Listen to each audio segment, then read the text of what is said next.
اعوذ باللہ من الشیطان الرجیم بسم اللہ الرحمن الرحیم۔ محترم ناظرین، السلام علیکم ورحمۃ اللہ۔ آج ہمارا موضوع ہے اللہ کا حساب کون لے گا۔ ناظرین، ایک دفعہ کا ذکر ہے کہ نبی کریم صلی اللہ علیہ وآلہ وسلم طواف کر رہے تھے۔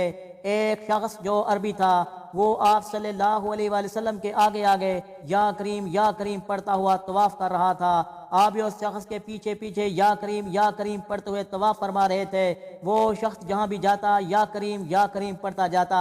نبی کریم صلی اللہ علیہ وآلہ وسلم بھی اس کے پیچھے پیچھے جاتے ہوئے یا کریم پڑھتے جاتے۔ جب اس عربی شخص نے دیکھا کہ آپ اس کے پیچھے پیچھے وہی لفظ بول رہے ہیں، وہ پڑھ رہا تھا، اس نے پیچھے مڑ کر آپ کی طرف دیکھا، آپ سے مخاطب ہو کر بولا، اے حسین و جمیل چہرے اور خوبصورت قد اقامت رکھنے والے، اگر آپ کا چہرہ نورانی نہ ہوتا تو میں آپ کی شکایت جناب رسول اللہ صلی اللہ علیہ وآلہ وسلم سے ضرور کرتا، کیونکہ آپ میری نقل اتار رہے ہیں۔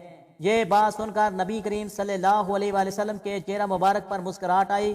آپ نے عربی شخص سے پوچھا، کیا تم اپنے نبی کو جانتے ہو؟ تم نے اپنے نبی کو دیکھا ہے؟ اس شخص نے جواب دیا، میں نے اپنے نبی کو نہیں دیکھا۔ جناب رسول اللہ صلی اللہ علیہ وآلہ وسلم نے فرمایا کہ تم دیکھے بغیر اپنے نبی پر ایمان کس طرح لے آئے ہو؟ اس رابی شخص نے بڑے ادب و احترام سے عرض کیا، میں دیکھے بغیر ان پر ایمان لے آیا ہوں۔ میں نے بن دیکھے ہی نبی اکرم صلی اللہ علیہ وآلہ وسلم کی نبوت اور رسالت کو مان لیا ہے، میں نے ان کی رسالت کی تصدیق کر لی۔ حضرت محمد صلی اللہ علیہ وآلہ وسلم نے اس بندے کو فرمایا، اے اللہ کے نیک بندے، میں ہی تیرا نبی ہوں، میں تیرے اللہ تعالیٰ سے مغفرت اور شفاعت کا ذریعہ بنوں گا۔ آپ کی زبان مبارک سے یہ لفظ نکلے ہی تھے، وہ عربی شخص آپ صلی اللہ علیہ وآلہ وسلم کے قدموں میں گر کر بولنے لگا۔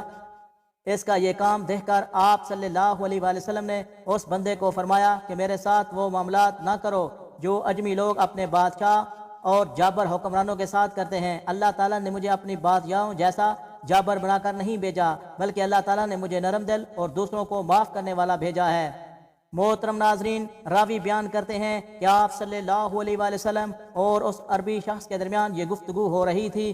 اللہ تعالیٰ کے حکم سے حضرت جبریل علیہ السلام آپ کے پاس تشریف لائے اور فرمانے لگے کہ اللہ تعالیٰ نے آپ کو سلام بھیجا ہے اور آپ کو حکم دیا ہے کہ اس شخص کو بتا دو کہ آخرت کے دن اس کے اعمال کا حساب ہم لیں گے۔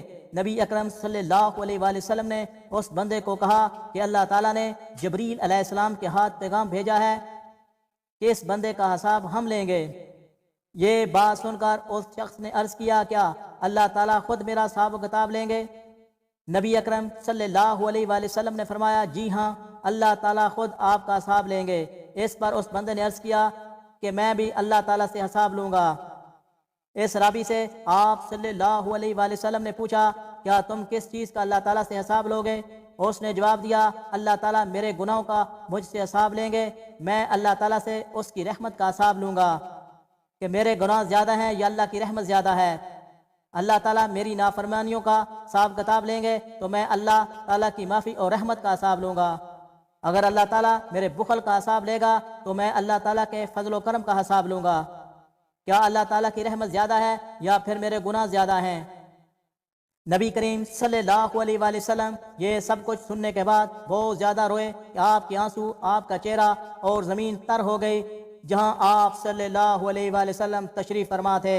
اتنے میں اللہ تعالیٰ کے حکم سے پھر جبریل علیہ السلام آپ صلی اللہ علیہ وآلہ وسلم کے تشریف لائے، سلام پیش کیا اور عرض کرنے لگے، یا رسول اللہ تعالیٰ فرماتا ہے کہ چپ ہو جائیں، آپ کے رونے کی وجہ سے فرشتوں کو عبادت میں مشکلات آ رہی ہیں، آسمان پر فرشتوں کی تسبیح تلیل بھول گئی ہے۔ اے محمد صلی اللہ علیہ وآلہ وسلم، اپنے امتی کو یہ فرما دیں کہ اللہ تعالیٰ کا حکم ہے کہ نہ تیرا امتی میرا حساب لے نہ ہم اس کا حساب لیں گے۔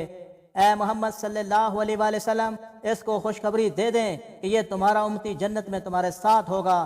سبحان اللہ۔ اللہ تعالیٰ ہمیں نیک عمل کرنے کی توفیق عطا فرمائے تاکہ ہمارا حشر بھی نبی صلی اللہ علیہ وآلہ وسلم کے ساتھ ہو۔ آمین ثم آمین۔